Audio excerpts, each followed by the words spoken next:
Yeah, man. So, like I said, I mean, this is basically any band that I'm into. You know, I like to get a hold of and see if we can talk about it. So, I mean, yeah, y'all have been on my radar for a minute because you're at like what episode? Yeah, like one something. 101. So what is that in time? Like 2 years? Probably more. We do like once a month. It's probably like 3 at least. Yeah, I want to say because I have friends on this show, Axe to Grind, and I think they started right around the same time you did. Yep. And I was listening to both, and so I checked out their podcast, I checked out yours, and I was like, okay, that's cool, and didn't really, go back to either. But then when you hit me up, and I was like, that name sounds so fucking familiar. And I the sure as shit, like I still had like some downloaded episodes from y'all. Oh, that's funny. And I was like, dude, oh fuck, it's the fucking podcast from like years ago that you listened to. I was like, oh yeah. So I checked out the worst stuff from, like the Patreon clip, and I was like, dear God. Like this is something special. Yeah, that was one of the most fun and worst things we did. Oh, it was fun as hell. I was laughing my ass off when that I went to the record store after doing all that stupid yard work. I just needed to drive and get my mind off of everything. And I listened to that, and the minute the 6 Feet Under song came on, I like almost slammed on the brakes and like jerked the wheel. I was like, dude, I can't. Dude. And it, of course, only got worse from there. So, like the CMFT song, I like sent to so many people. I was like, you have to listen to this. Like, it'll change your life. Yeah, dude. I mean, you don't get to hear about all the bad stuff sometimes, you know? Sometimes it's worth it. It can make your day feel a little better for some. I don't know if it makes you feel better about yourself. I don't know, but it makes me feel good. In the worst way. I was like, well, I don't really have any metrics to kind of know if I'm doing well or not. But in terms of like personal integrity, I think I'm doing fucking fine. Yeah. So relax, because you're not writing a song about how they need to get rid of you, and it sucks. Right, dude. Yeah. Oh God in heaven. Jesus Christ, that was so fucking bad. Yeah, well, sorry you had to hear that, man. No, I'm glad I did it. It's made me a stronger person. You got a good record store by you? Mm-hmm. Yeah, there's a handful in Richmond, but the main one I usually go to is Vinyl Conflict. Okay. Which is run by my friend Bobby Egger, who's been in, tons of bands. And it's like the hub for punk and metal and hardcore. Oh, nice. In the city. And he's a wizard. He knows all of his shit. That's awesome. So, yeah, we work pretty closely with him as a band, but also personally as people. Like, I go there as much as I can. Did you pick up anything good or just browse around? No, I had to pick up boxes. Okay. I participated in this thing called Super Metal Sunday on Facebook. Okay. As like a quote unquote guest. So I basically just had to like make videos and talk about my record collection and stuff like that. But that was like 2 weeks ago when I made all the videos. I was like, you know what? I'll actually check this out. So Super Metal Sunday was last Sunday. So I was like, let me just check this out and see what it's about. And it is chaos on this like Facebook group page. Yeah, I've never heard of that. Oh yeah, but thousands are super pumped on it. Okay. So but it's like people like trying to hawk like Great White LPs. Mm-hmm. Okay. Okay. So and like the same Motley Crue LP like 7,000 times. It's just weird. So I was like, okay, I'll get in on this, and started posting some albums, and they would sell within like 10 seconds. No shit. I was like, good God. I was like, this is rabid. So I was like, let me do something really cool. So I found a copy. We get all the, Enforce the Band, like we get all the colors and all the, pressings and whatnot. So I was like, let me find one that I usually give them to family, but for a handful, I'll keep. So I grabbed one that was like 1 out of 100. And you can only get it through War Records. Okay. And at the Walls pressing. So I was like, let me put that up there and I'll sign it and make it, personalized and whatever, and see what happens. And I'm going to sell it for, $50 because $50 is $50. Yeah. And that's way more than I think it's worth. So, and that sold in 5 seconds. Damn. Yeah. And the person messaged me and was like, oh my fucking God, thank you. I was like, whoa, chill. Like, it's not that good. But yeah, I'll sign it. I'll make it out to your name. I'll let you know, I'll write all over the dust sleeve and stuff and make it all up for you. And she sent me like twice the amount. Hell yeah, that's nice. So I was just like, you didn't have to do that. But I'm not gonna turn away $100. Man. So no. Fucking weird. Just weird things have been happening. See, I'm still holding fast to CDs.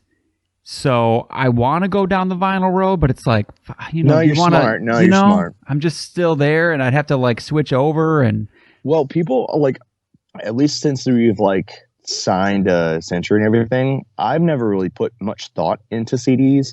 Coming from like a very like underground punk and hardcore, it's always about 7 inches and LPs. Like CDs are for like just a burn CD demo, right? Like, yeah, that's what you get the spool, you write your name on it, you burn it, and that's it.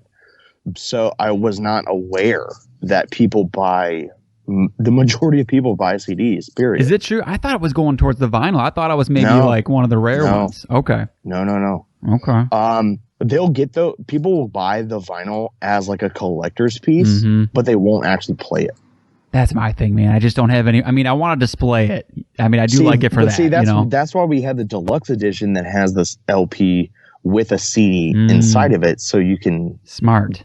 And it's half the price if you bought both separately. Oh, that's real cool. Include them, just put them together. Yeah, that's for me right there.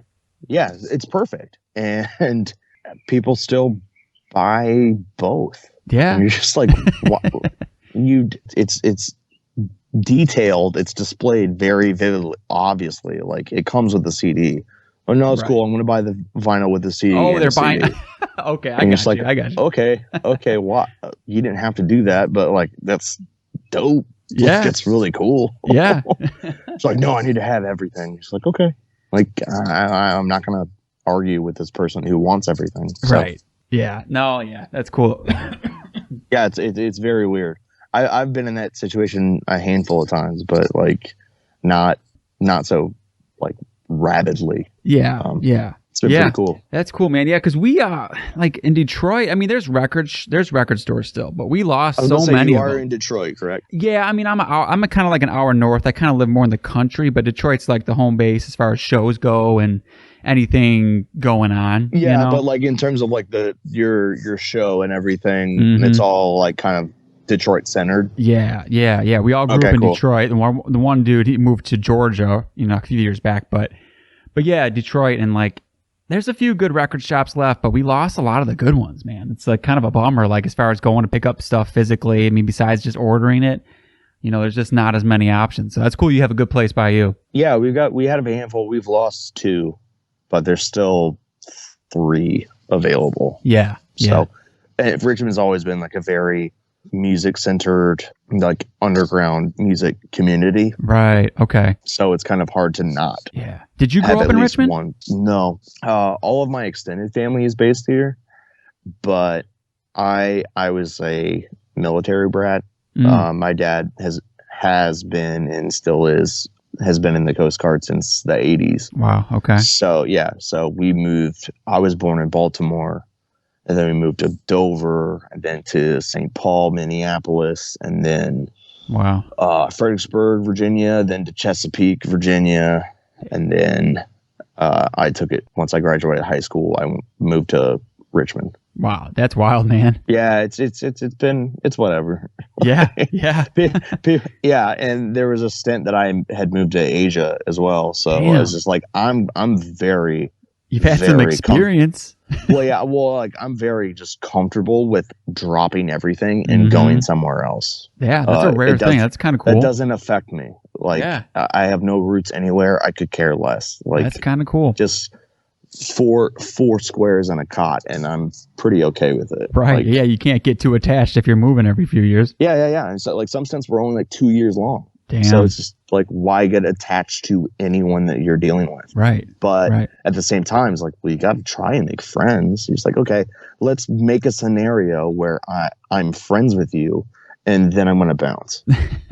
So it's just like, everything I'm doing is fake. Right. That's super weird, man. That's super weird. It's very strange. So how long have you been in Richmond then now? Oh boy. Let's see.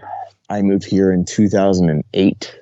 I moved to Asia in 2012, came back in 2013, and I've been here ever since. So what is that? 9 years.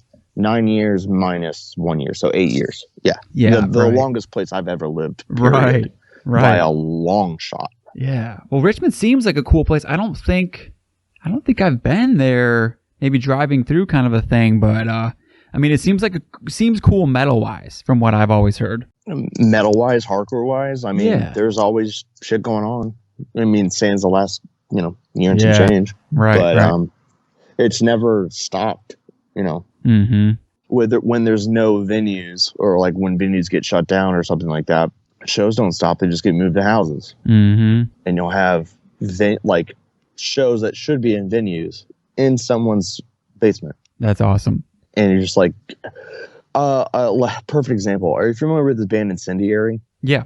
Yeah. I saw Incendiary in a basement with that's rad. The first time I saw them, I think it was like 2012. That's awesome. Saw Incendiary. They were touring off their first album or so, and I saw them in a basement with like 30 people. That's cool, dude. It was cool as hell. Yeah, that's awesome. Yeah, it doesn't stop. Is it pretty close band wise? Like tight knit, or I know there's a decent amount of bands that come from there, but yeah, the underground music scene, like aggressive, quote unquote, aggressive music scene. I would just lump it all together.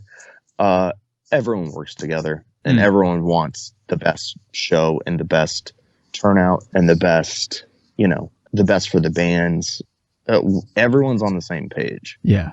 So it's not necessarily like, oh, this scene hates this scene, and like these people don't get along with these people. It can get pretty tribal in a lot of places. But here it's very much like, what's a good way to put it? Like, everyone is open to options. Mm-hmm. So it's just like, okay, we're going to put this death metal band with this, street punk band. Yeah, that's awesome. And then it's just like, I don't know. But it's like, well, okay, listen to it and see if that works. Right. It's like, oh, that's a good idea. That'll be a killer show. Cool. We're going to do that. Yeah, dude, I love shows like that. I mean, like, because I grew up on like punk, hardcore, metal, whatever. So for me, if I go to a show like that, it's just like that much better for the variety. Yo, and it keeps everyone entertained, and it keeps everyone kind of up to snuff on people from different, genres and different bands that you're probably not going to be privy to if you stayed in your own little corner. Yeah, exactly. That's very so cool. It's very, like, we played this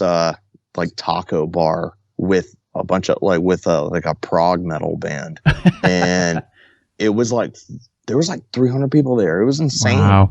Oh, dude, people were like crowd surfing and shit. But they themselves didn't understand why they were crowd surfing. They were trying to stage dive, and people would just catch them. It was very cool. That's awesome. Well, you guys are kind of lucky too, or like in a good spot, like sound wise, because you guys could fit with a lot of good bands, a lot of different genres and shit, like being that you have the crossover sound. We have and we do like we've played house shows with like just straight up no bullshit hardcore bands and punk bands and prog metal bands and death metal bands. Like, we kind of like, that's kind of the nice thing about crossover. It's just like it very, like, the Venn diagram is very smushed together. Yeah, for sure. People like riffs. Exactly. Period. Who doesn't like a good riff? Exactly, dude. It's the one universal factor, man. It's the thing that makes everybody come together. Yeah, riffs. It's true. So, okay, so you got to Richmond, all this shit. So when did you start listening to like the heavy shit? Like, was that you're moving around and everything? Was that like always a part, or when did you come to all that? It's always kind of been a part of everything. I don't know. Like, I'm 30 now. I'll be 31 later this year. So when I started listening to heavy stuff was probably in the mid to late 90s. Okay. When I lived in Minnesota. I don't know if it was based. I don't think it was based in Minneapolis, but Dee Snider had a morning show. It may have been just syndicated. I think so. I think it was. Dee Snider in the morning, and he would just play metal, period. Yeah. And like in the late 90s, you're hearing like Metallica, Alice Cooper, Sepultura, you're hearing Marilyn Manson, Korn, and just not what not what a 6-year-old would be exposed to. Right. And fucking Soundgarden. Like we did this road trip for like 2 weeks throughout the Midwest, and we just kind of just drove around the Midwest and just would stay in like shitty motels. And I just remember just Black Hole Sun was like, every time it came on the radio, I'd be like, this is my shit. Yeah, dude. At 6. For sure. Like, that is not something that a 6-year-old should really be like invested in. Right. But it was. And so I was like, this is my bag. That's early, man. 6 that's young, man, to be appreciating that kind of stuff. This is what I want to do. Yeah. So by the time, like Korn and Limp Bizkit were big, I was fucking moshing my laundry room to shreds. I'd be doing my laundry with the boombox. Yeah. Oh my God. Yeah. And it just with Dee Snider, my brother and I would go to school, but we get one of those. He had a boombox that could record cassettes. Yeah. So he'd get 180-minute cassette tape, and we go to school. He'd hit the record and play button, and we'd come back hours later and then play the tape. Yeah, dude, I remember doing that kind of shit. Yeah. I think I had to I feel like I had to just put another fucking radio up to the other one and hit record though. I don't know if I had the one that would record it. Maybe I did eventually, but mine was a little more haggard than that. I think I was just getting a nice rough. Yeah, I remember I think he got it for like Christmas or for a birthday or something. He just got like some insane, just Best Buy deal piece of crap that you could also record the radio onto tape. Right. So we were like, time to go to school. We've already listened to yesterday's tape. We're going to tape over it. And he would just put the same tape in, hit record, and be like, all right, let's go catch the bus. Yeah. And we would get like 2 hours of radio every day. That's awesome. And we would like try and, place who's who to what's what. And just loving it. I remember the first thing I ever bought was, because of that, the first CD I ever bought was Rage Against the Machine, Battle for Los Angeles. That's a good gateway. Yeah, that and Lil Bow Wow, Beware of Dog, because I was trying to equate to my peers. Right. It's like, I'm really into this cool shit, but I also like Lil Bow Wow too. Yeah. And it is 1998. Right. Was that weird then? Like, so you're moving around. Like, did you find other people that were listening to cool music too, or were you on your own, like in your own little world? Not really. There was a point in Fredericksburg where I think it was the first time I've ever been like exposed to hardcore. So this would have been 99, 2000. This guy Caleb, or this child Caleb. His dad was really into Gorilla Biscuits, and his dad was really into Bad Brains. Okay. So he would like show me, Quickness and Start Today and stuff like that. And I'd be like, no, man, you got it all wrong. It's all about Roots, Sepultura Roots. Yeah. And he's just like, no, that's garbage, man. Like, you got to listen to the Quickness. That's awesome. And it's just like the weirdest dichotomy. Yeah, that is. Thinking back, I haven't thought about that in forever. So now just saying it out loud, it's like, dude, that's the most kid shit ever, because it doesn't make any sense. No. Yeah, it's just like, I like this. You're dumb. I like this. Yeah. You're dumb. This is better. Yeah, it's so stupid. That's awesome, though. Jesus Christ. Oh, I mean, it's so informative, and you have no idea how informative it is until far later. Right. So when we moved to Chesapeake and all the 757 is basically the quote unquote Virginia Beach hardcore scene.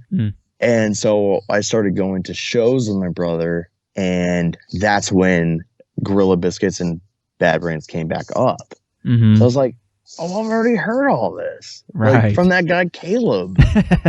Like, oh, I know what's going on. Yeah. Like, oh, this is cool. But I did not understand like the physicality of like going to shows. I thought it was just the music that you just sit there. Right. So that was like your first kind of show experience? Interaction. Yeah. One of the first ones was Every Time I Die at like a sushi bar. Oh, wow.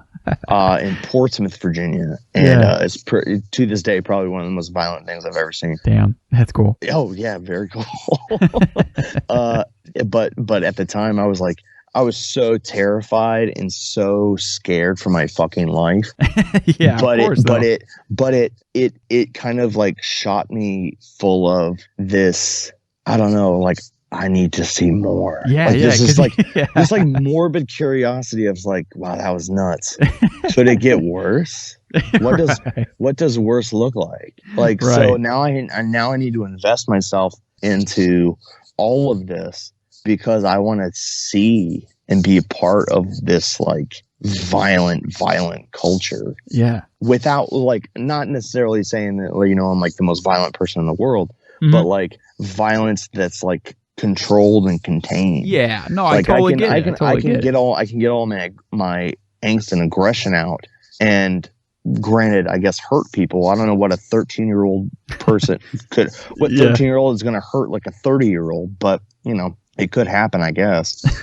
But it's just like you can just really just let loose here, and then when you go back to school the next day, all your worries and all your, you know, angst and anger is gone, and you can focus. I remember the same shit, man. It was like one of those first early concerts, and it's like, whoa, like you just feel so alive that, you know, you don't get that feeling with a whole lot of things, you know, and it's like, to get that release and like, oh, these are my people, and like all that shit combined, it's like a very addicting thing, especially when you're first starting out with it. And really, even to this day, though.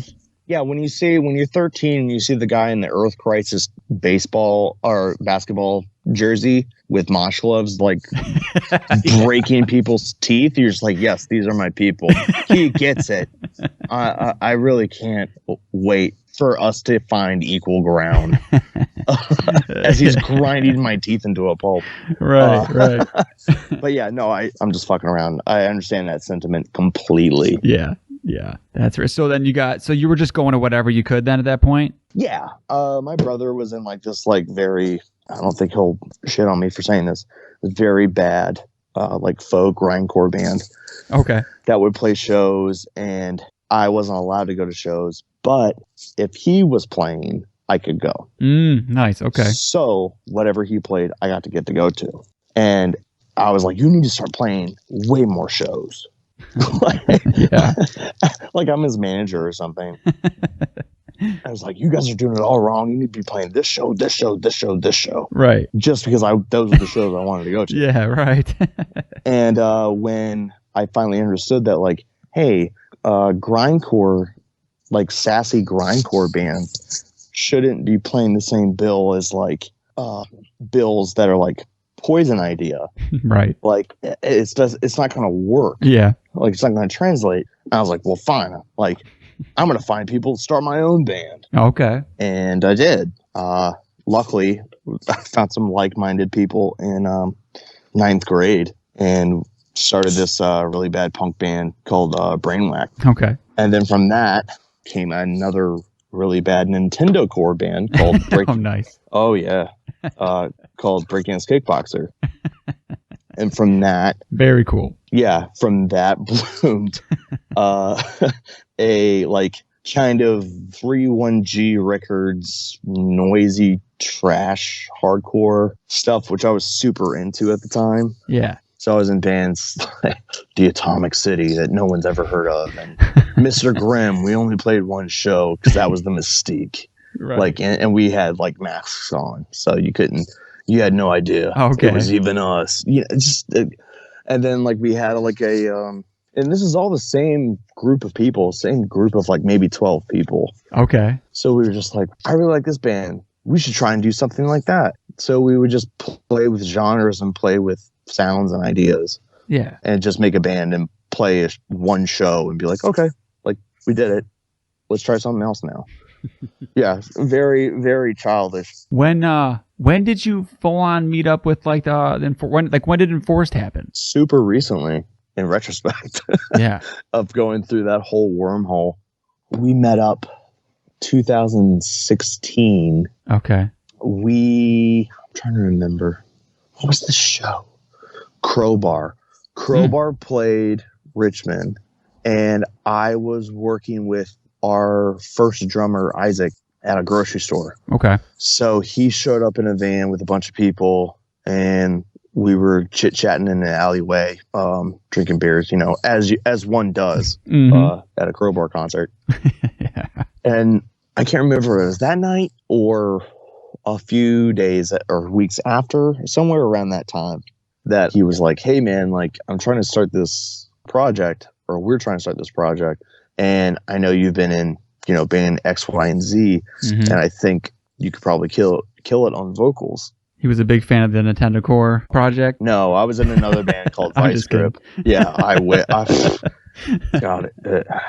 People are gonna be finding that, and I'm just, yeah. Oh my god, I shouldn't have never said the name. Find the old MySpace page and. Oh no! Luckily, MySpace deleted itself. I was like, oh, thank God, but it still exists in the ether. So hopefully, everyone finds it and shows mercy. But no, he in the days or weeks after, he was like, hey, me and these guys that I'm playing with have wrote a demo saying like, we don't have a vocalist yet, and I'm, fans of like your previous bands.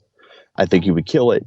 You want to try and write some lyrics and do vocals over this demo? I said, yeah, sure. Like, I haven't thought about doing bands because I had just gotten back from Asia, and I'd been kind of slumming around, couch surfing and stuff. I hadn't really thought about being in a band again. Mm-hmm. It just didn't seem in the cards. If it was offered to me, I was like, yeah, sure. That's way easier than trying to pull it together yourself. Yeah. So I scratched some lyrics down and recorded it within like a week or two of him sending it to me. And that's the demo. Like, it's very much a demo. Right. Because I hadn't really, that came out in January of 2017. I had never met any of these people, sans Isaac, until then. Right. Okay. So you knew Isaac, the drummer. So the sound was already fully. They knew what they were going to do. They had style. they had already written everything. It was good to go, but it just didn't have vocals or lyrics or anything. Okay.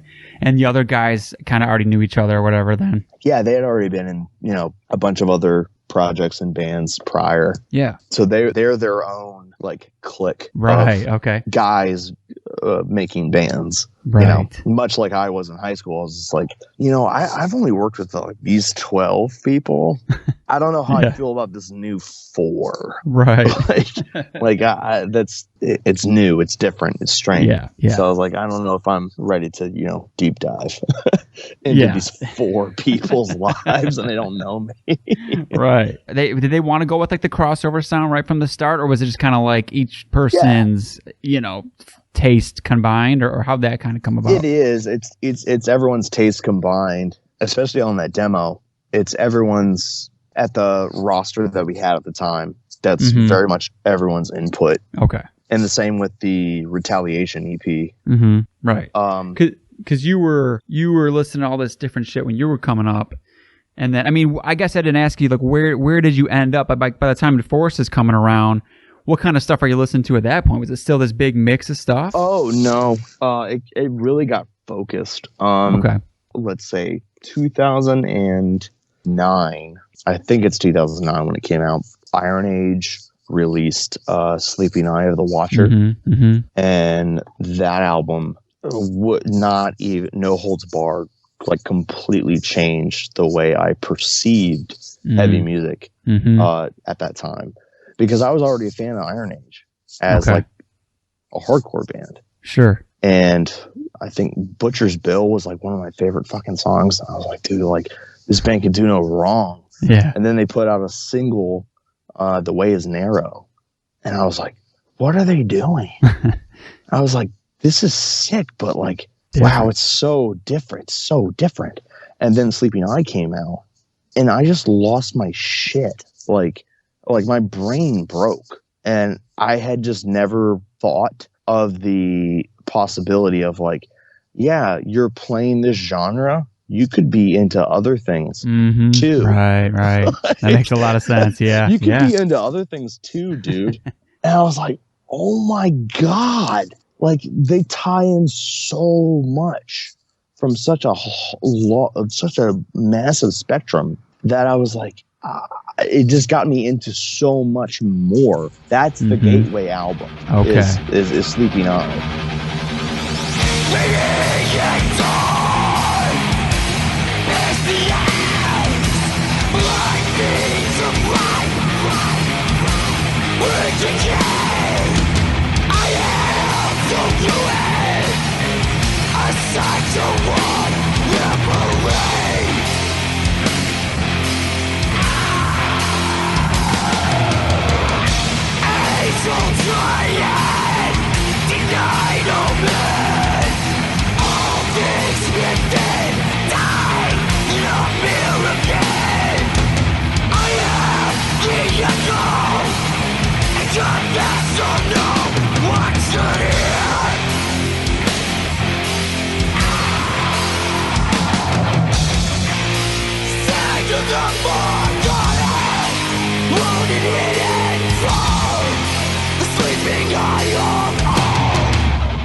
mean, it's weird too because you would think it'd be a lot bigger because of that, because of the amount of shit they're pulling from.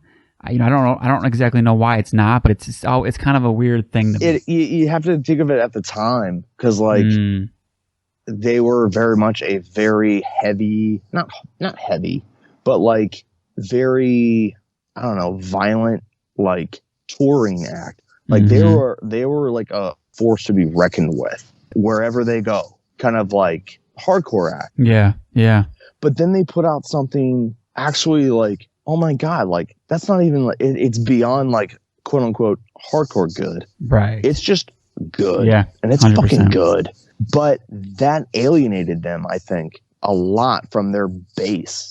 Yeah, I guess you're right, man. A lot of those straight ahead hardcore fans are not going to be into that. Or like, what the fuck? Oh, they lost their edge. They lost they forgot their roots. And it's just like, yo, fuck the roots. Like that is fucking incredible. Yeah.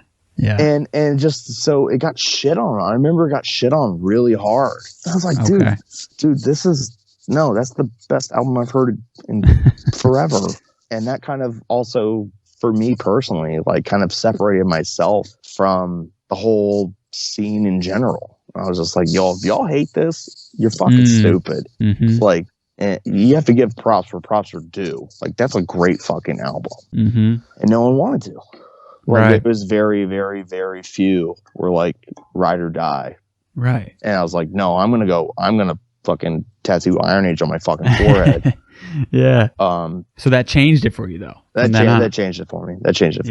So that's when I started. I was like, okay, well, what's like this quote unquote new Iron Age? Yeah. And that's when I started getting into, thrash and crossover and as a whole. Because I mean, growing up in the 90s, like it's not like you've never heard of Metallica or Anthrax or Megadeth. Like that shit is, by that time, what is it? By like the early 90s, that's all kind of like the big four is kind of phasing out. But, like Black Album had already come out. And that's basically like the career making album for Metallica. So it's not like you're ever going to get away from metal, period. Yeah. Right.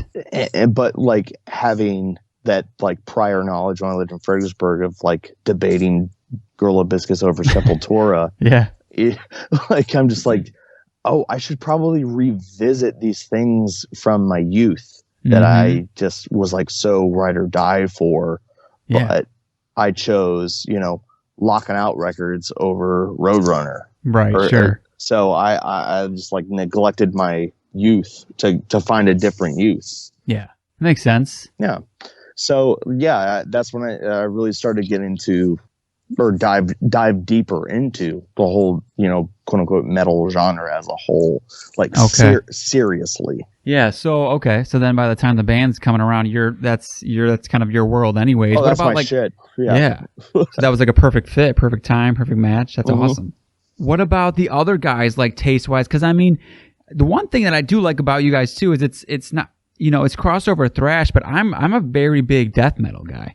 Right. And, there's death metal to my ears in there, too. Like, is that coming from anyone in particular? Or? I wouldn't say from anyone in particular, but it just comes from kind of the same sense that I'm coming from. It's just like, we just like aggressive music and we like thrash metal. We like crossover. We like death metal. We like speed metal. So we're listening to all that stuff all the time. And if we can attribute or like if any one of those particular things kind of like, what's a good way to put it, makes the song better, we're not going to shy away from any influence because it's, not, it's not crossover.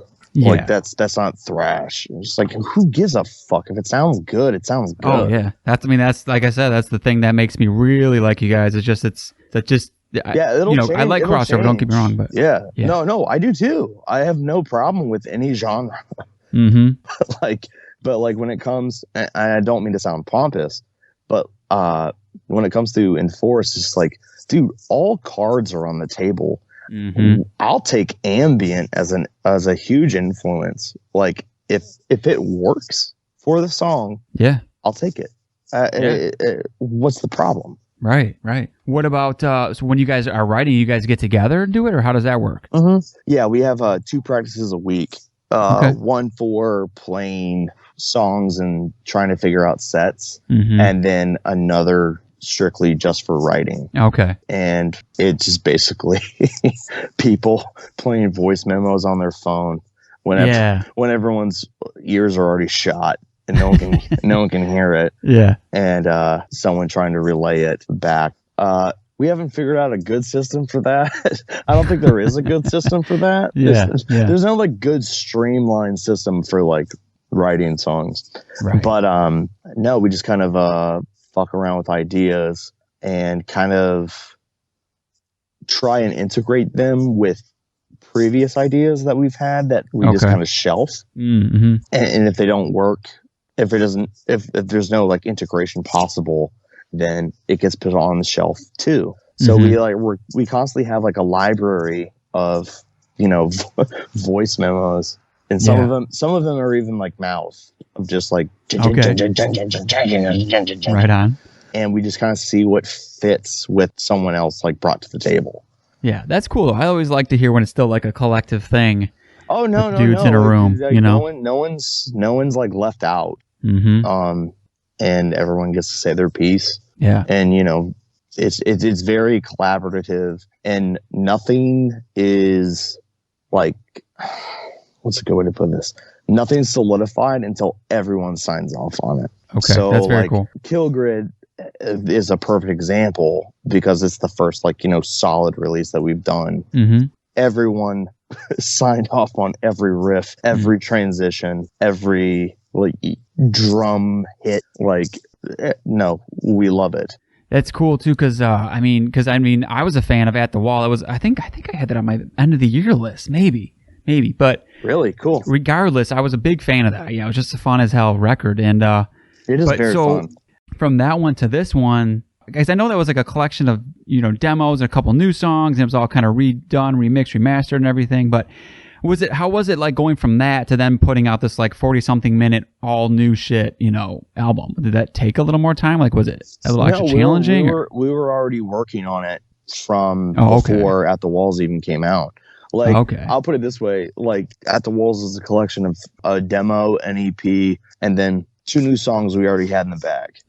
Right. Okay. But they all kind of fit together.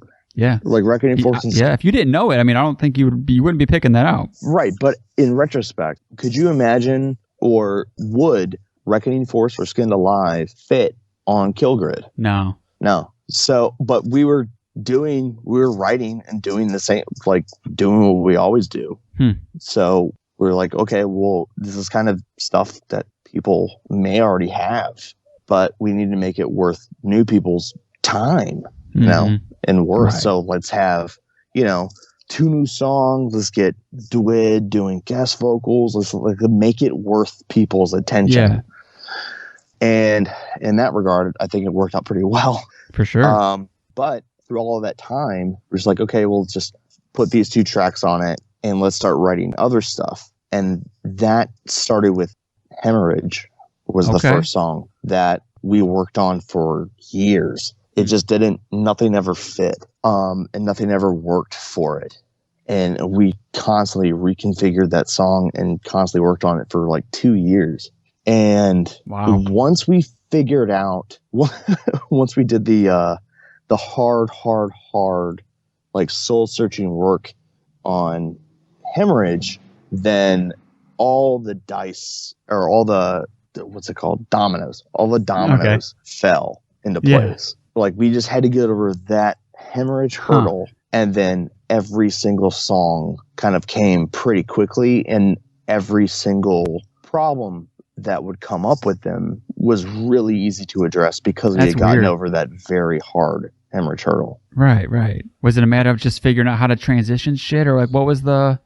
it's a weird thing to like spend that much time on that and then boom, like crack the code. Was it just like you guys figured out how to do it better, to write it better? Like, what's the deal? Yeah, it was all just musicianship. Like, I think that had a lot to do with it, because especially with touring off of At the Walls and playing day in, day out as much as we did, we all got better at doing what we were doing. Like, and I can personally say my vocals improved drastically. Yeah, for sure. So everyone just got really used to playing things that used to be really hard for us to do. That got easy. Okay. So it's just like, okay, well, and then once you kind of reflect back or try and, sit back and work on a song like Hemorrhage, well, you can play around with it more because you know your hands can actually, do what you want them to. Right. That makes sense. Yeah. It just takes time. And there was never any on our end. There was never any rush to get Hemorrhage.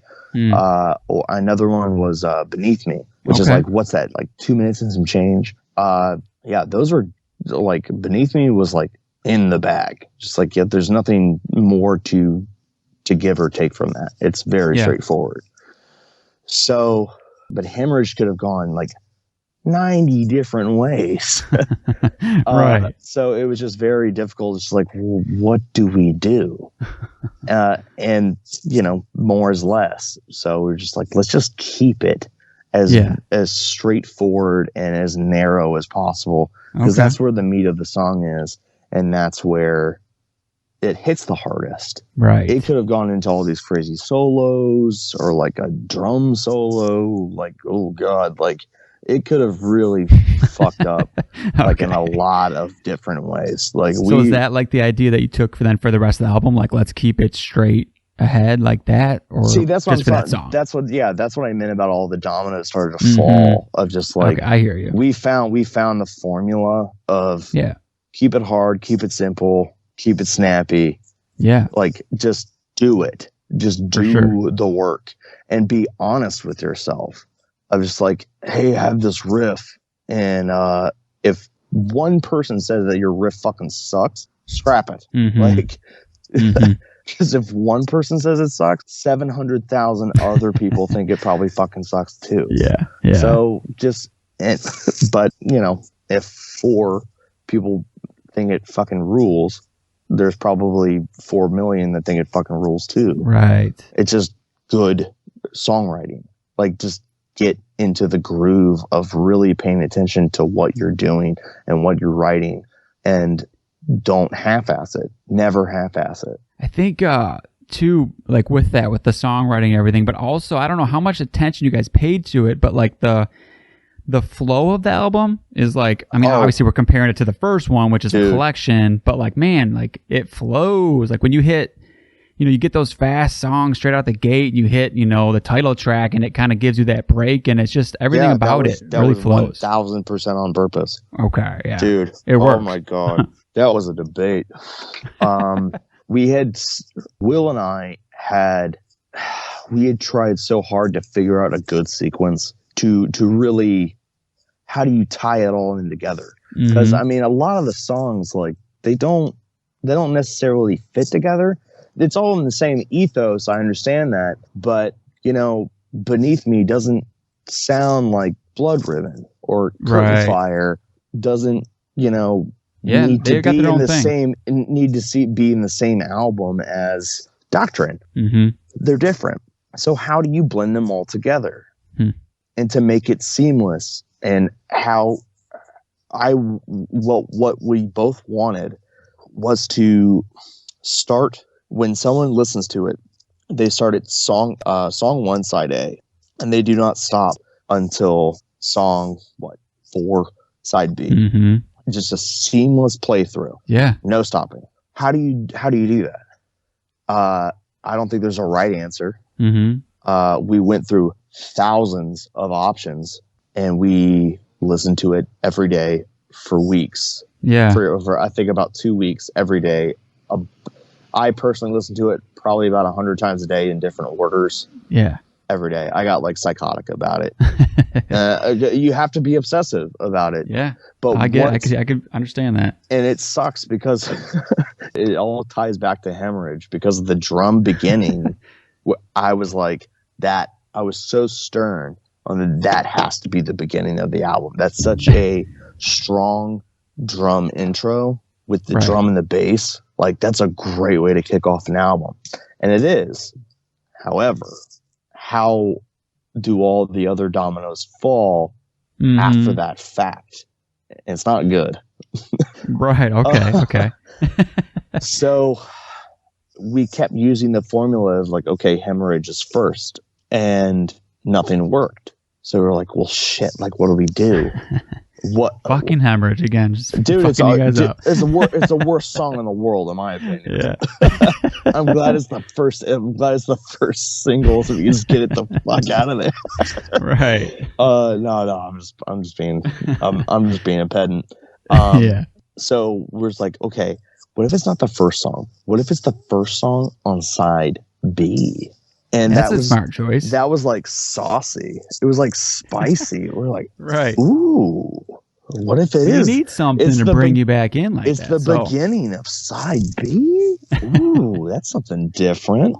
And then from there, dominoes fell. It was easy. It was so easy to not think of that song as the beginning. Mm-hmm. The Doctrine became the clearest choice to start with. We're just like, that's the ripper. It rips. It starts. It goes. Yeah. And it sets the pace for the rest of the album. Yeah, like a mission statement. Right. And then UXO right next to it, that was a bibliological choice. We did that based on how pop albums usually run. Okay. Usually the quote-unquote hit or single is always second. Yeah, you know what? I've heard that a few times. Yeah, that's how they're constructed.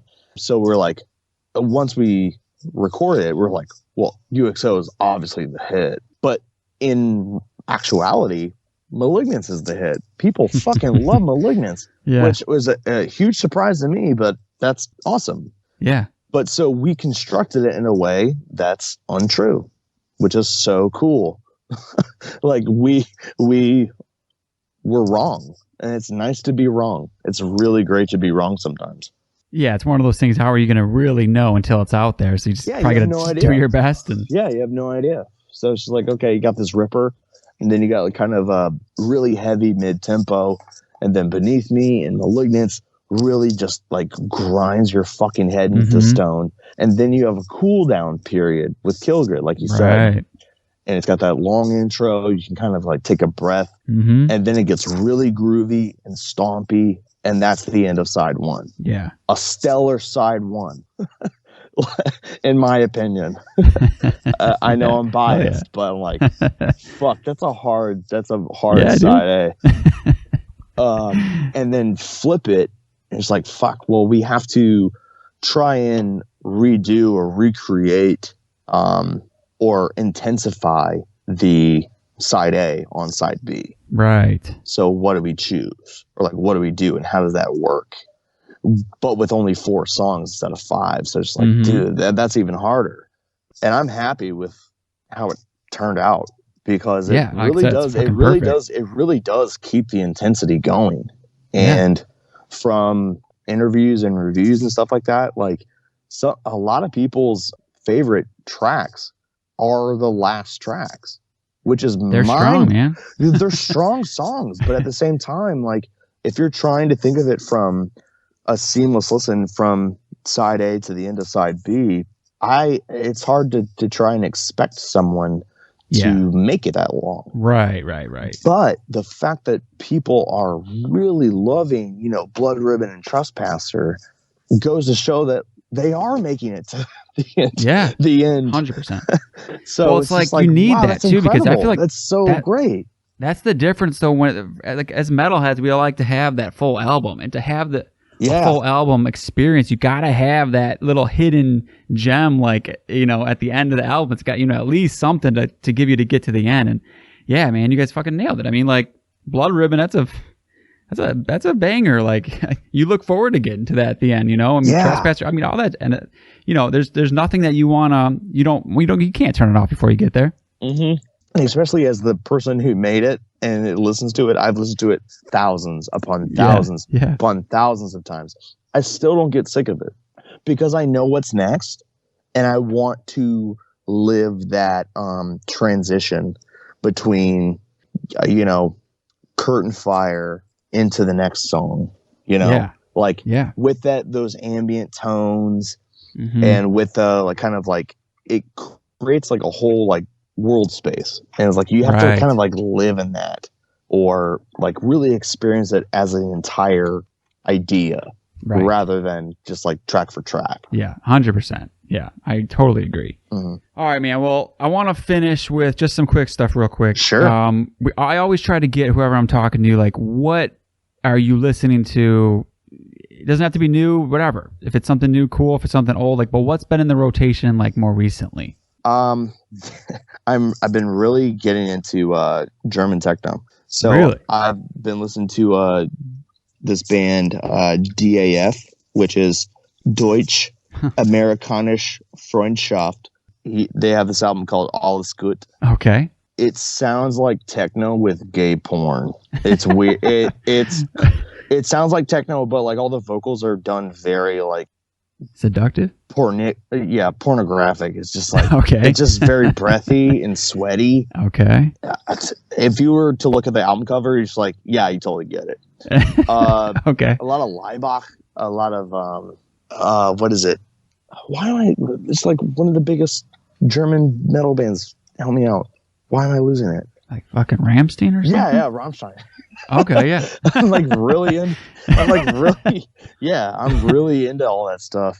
I don't know why, but it just makes so much sense. And then like Ministry, stuff like that, and Nail Bomb, anything with like Godflesh beats with metal guitars is fucking good.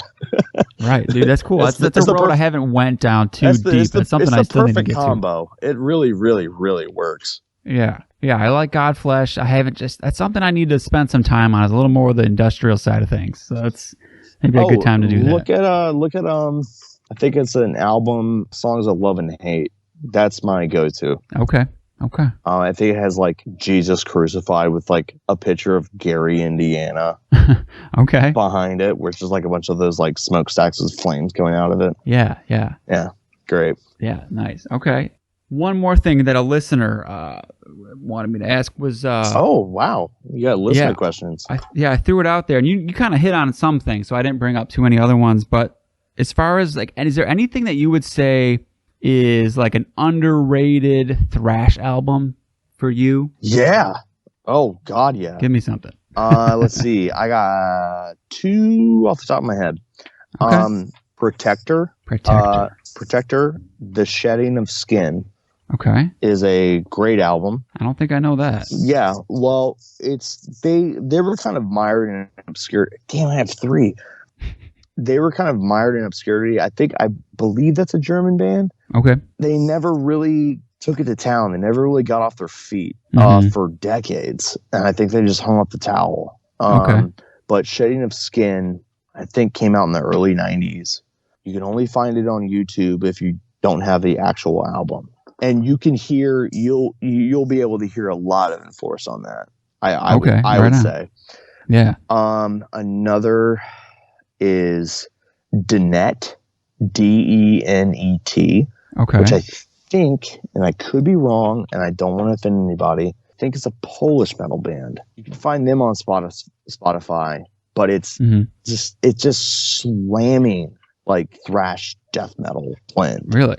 Yeah. Okay, I'm into that. It's pretty much the same type of genre that we could be ostensibly like associated with, but like that's what I personally want to do. Right. It's just like it's fast, but then when it slams, it fucking slams hard. Nice. Okay, I'm looking at it right now. Yeah, I can't remember the name of the album. Is but Krev? It's a dude. Terrestrial Dying. Dying. That's it. Okay. It's the one where a dude is like photoshopped coming out of his own body. Right. Okay. Yeah. Yeah. One of the last songs has like this strange. You know how in thrash metal, like laughing is somehow a really big cool thing to do. Yeah. Sure. But he does it with the beat as it goes into the breakdown. Okay. I just found that the coolest shit ever. And I was like, this dude gets it. Whatever it is. Yeah. Can't wait.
And Atomica, Attomica, Atomica. Okay. They play so goddamn fast. It sounds like it's about to fall off the rails at any moment, but they never do. But they also have some of like the really good shred or like really good like stomp beats. Like they have a song, whatever album the song The Chainsaw is off of. That's the fucking album. I don't know it right off the top of my head. Yeah. Looks like it's Disturbing the Noise. Yeah. That's it. It's just like a face being like torn apart. Yeah. Kind of cool. Yeah. Oh yeah. Atomic is sick. Yeah. Okay. There's a lot. Incubus, not the 90s Incubus that we know.